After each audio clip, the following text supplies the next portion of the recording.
Bonjour à tous et bienvenue sur Audiophile Détendu. Nous sommes super impatients de vous parler de ces petits blocs de puissance et on peut vous dire qu'il ne faut pas se fier aux apparences. Voici donc sans plus attendre le test des Fosi Audio V3 Mono. Allez, c'est parti.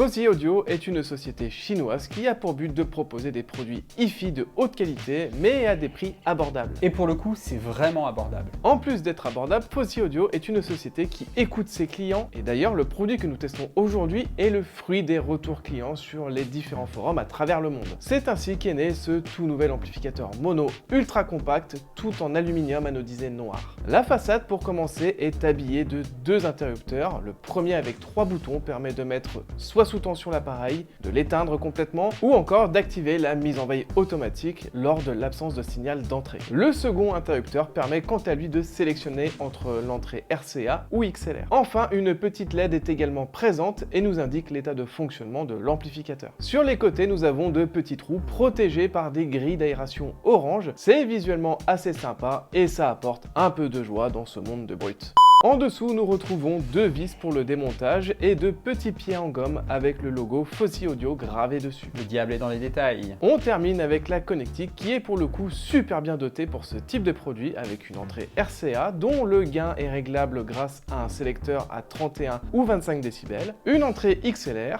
une entrée jack 6,35 ainsi qu'un bornier pour le raccordement des enceintes qui pour le coup est très petit et n'acceptera que des petites sections de câbles. Il vaudra mieux privilégier des fiches bananes pour le branchement. Et enfin pour terminer, on retrouve aussi à l'arrière la prise d'alimentation acceptant des alimentations externes 32 ou 48 volts. Mais c'est sous le capot de ce V3 Mono qu'il y a des choses intéressantes à vous montrer. Tout d'abord, l'amplificateur utilise un circuit de rétroaction PFFB qui améliore notamment la linéarité, la réponse en fréquence et réduit la distorsion. Cet amplificateur de puissance est basé sur une puce d'amplification en classe D Texas Instruments TPA 3255 logée sous la carte électronique et refroidie par un dissipateur thermique. Et mine de rien, cette petite puce permet selon son datasheet de délivrer une puissance de 600 watts sous 2 ohms. Alors évidemment, Fosi Audio n'exploite pas le plein potentiel de la puce dans le V3 Mono pour des raisons de fiabilité et heureusement. Parce que ça chauffe déjà fort, vraiment. Nous retrouvons de base à l'intérieur du V3 Mono 3 amplificateurs opérationnels Texas Instruments NE5532 pouvant être remplacés facilement par l'utilisateur afin de changer la signature sonore de l'amplificateur. Fosi Audio en propose d'ailleurs en vente sur son site, dont une version Sparkos entièrement discrète. Qui vaut une blinde par contre.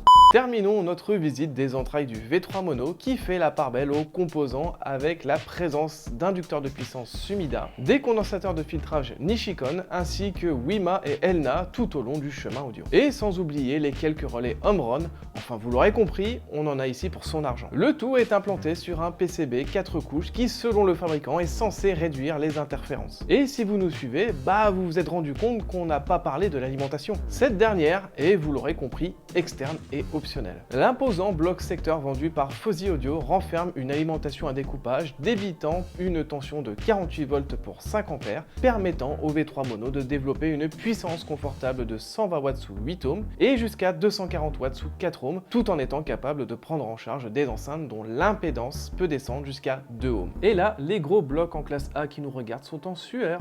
Nous n'avons cependant pas pu découvrir les secrets renfermés dans ces boîtiers noirs à cause de l'absence de vis visibles, mais il y a quand même peu de chances de retrouver la même rigueur de conception avec des composants d'aussi bonne qualité que dans l'ampli. On termine le tour du propriétaire avec quelques chiffres chiffres, la réponse en fréquence du V3 mono est de 10 à 30 MHz à plus ou moins 0,06 décibels. Et son rapport signal-bruit est de 123 décibels. Nous avons eu pour notre test deux alimentations 48 volts 5 ampères séparées, une pour chaque ampli. À noter qu'il existe une alimentation 10 ampères qui permettra d'alimenter deux blocs en même temps. À l'écoute, les blocs Fosi Audio V3 mono se sont montrés vraiment très linéaires et surtout vraiment impressionnants en termes de définition. C'est très énergique et dynamique, la réserve de puissance et l'absence de distorsion est assez dingue pour de si petites boîtes. Et pourtant, on a tapé dedans comme des sourds pour en venir à bout. En vain. Le principal défaut du V3 mono est la présence d'une légère crispation sur les hautes fréquences lorsque l'on utilise les entrées asymétriques. Ce souci est assez étonnant mais surtout vraiment flagrant quand l'on switch à l'entrée XLR qui est par contre irréprochable en termes de rendu. Et pour le coup, toutes les personnes qui sont passées ici pour découvrir les V3 mono ont été vraiment bluffées par les capacités de ce petit boîtier qui permet d'amplifier dignement des enceintes à l'efficacité moyenne ou élevée. Par contre, ça reste une amplification relativement limitée en termes de puissance. Attention avec des enceintes vraiment exigeantes.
Ces blocs mono sont d'une extrême neutralité et vraiment très dynamiques. La finition est impeccable et les composants utilisés sont de haute qualité. Et la puissance est satisfaisante pour driver des enceintes à l'efficacité moyenne.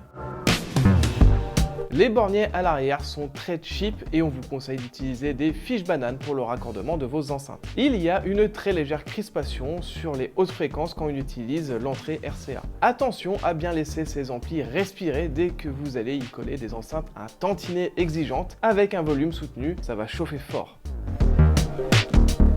Quelle surprise ce V3 mono! Honnêtement, si vous cherchez de petits blocs mono à la neutralité redoutable, puissants et pas chers, ne cherchez pas plus loin. Il faut compter aux alentours de 170 $ pour un bloc mono et une alimentation 48 volts 5 ampères, ce qui porte le tarif de notre ensemble à 340 $. Un prix quasiment imbattable au vu des capacités de ces blocs mono. Alors évidemment, nous l'avons comparé à l'amplification intégrée du Marantz Skipperl qui nous sert de référence et qui développe 90 watts sous 8 ohms en classe AB. Même si les Fosi Audio se défendent très bien, notamment en termes de neutralité et de la qualité de restitution des hautes fréquences, ils sont un peu moins dynamiques et fins dans les harmoniques que notre amplificateur de référence. Mais il est bon de rappeler que c'est pas du tout le même prix. Et ces amplificateurs sauront se faire une place de choix dans une installation petit ou moyen budget. Cette vidéo est maintenant terminée, merci de nous avoir suivis.